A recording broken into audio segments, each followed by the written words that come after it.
is a fireball for peace and justice in the world. Michael McPhearson. Say welcome, everybody. I'm really excited to be here. I'm really excited to be back with you. I'm extremely excited about the fact that the what I call the military family is in some ways reassembling itself with Military Families Speak Out, Iraq Veterans Against the War, VVAW, and the other iterations of VVAW. One of the few places where all these people can get together, although they might not talk to each other, but still, we're getting together. So that's a beautiful thing. And then we have our associate members, we have our family members, people who are directly affected in other ways by the wars. There's nothing like this. There's no other kind of gathering like this. Margaret is here.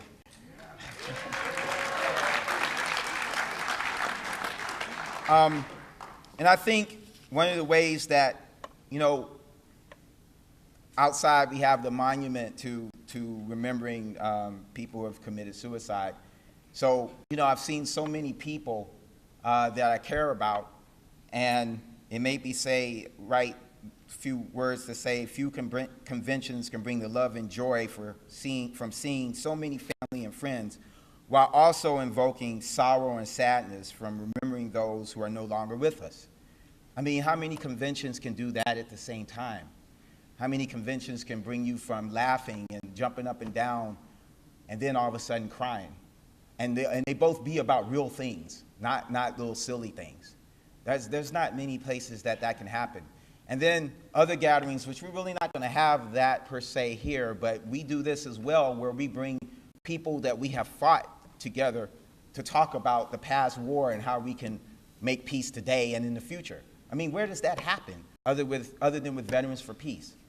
So when we think about how relevant we are, I mean, how much more relevant can you be when you're talking about real things that are happening at this moment?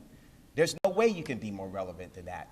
So, in my message that I was going to read part of it in the book, but I'm not. Part of it was, don't ask that question about how relevant we are. The question is, how do we do our work better? How can we be more effective in 2014? And what questions can we ask to make ourselves better? And then when we ask those questions, can we even listen to those answers, because we have to change a little bit? Or maybe we have to change a lot, and I know change is hard. It's really hard, and it's difficult. Hard and difficult mean the same thing, right? So it's difficult, it's hard, and we don't want to do it. But we have to, because we have a responsibility to do that. So we have to ask those questions, we have to listen to those answers from each other, because we don't individually have all the answers, neither do we have all the questions. So we have to ask the questions and listen to the answers and then be brave enough. And we're brave now. I'm not trying to say we're not brave, because we are. The fact that we're here means that we're brave, and the fact that we stand in those corners shows that we're brave, but we have to be even braver to change ourselves, because it really begins with us. And Patrick talked about, which is very important, moving outside of the choir. And part of that bravery is, and Freeman Owl, I mean, his message was incredible, and I think a piece that we can take from that is bringing that balance that he talked about, bringing that balance to our own work. And when he talked about people being on the other side of the wall and how they breathe the same air and drink the same water, to me, what I heard is recognizing each other's humanity. And what we can't do is forget to recognize some of the people we see as enemies, that they have humanity too. We can't forget that.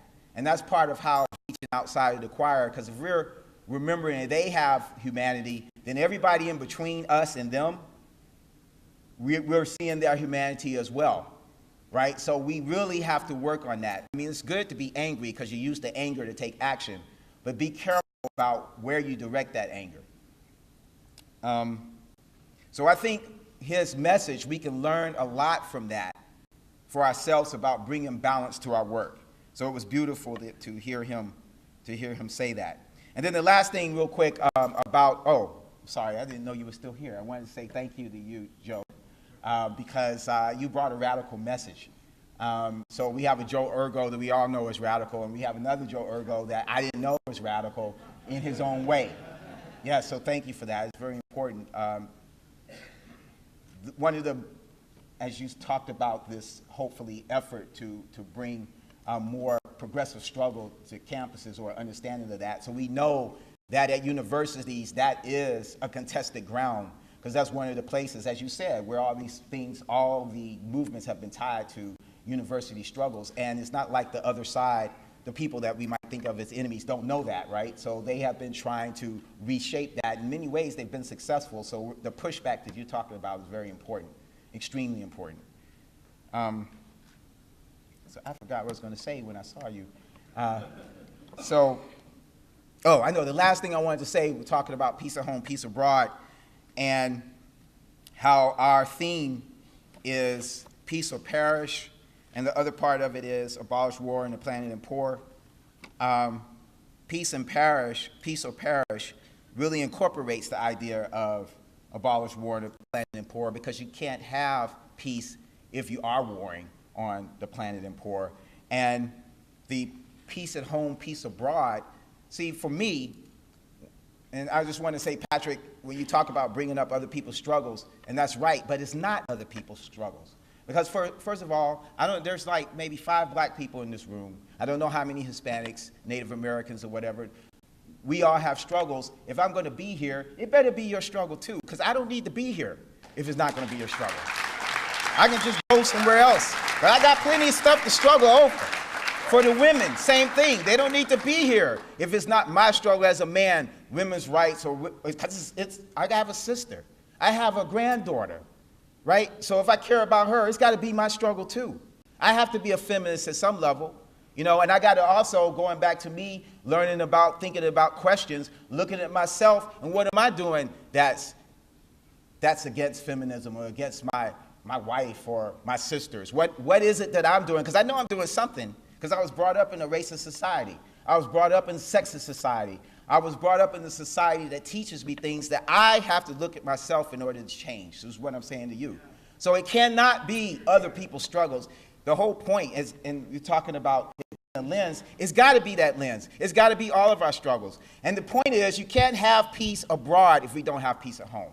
And I'm gonna stop because I can keep going, but the thing is, like in Chicago during the 4th of July weekend, there was this, I don't know how many people, does anybody can tell me how many people got shot over that weekend? 29, 28 people.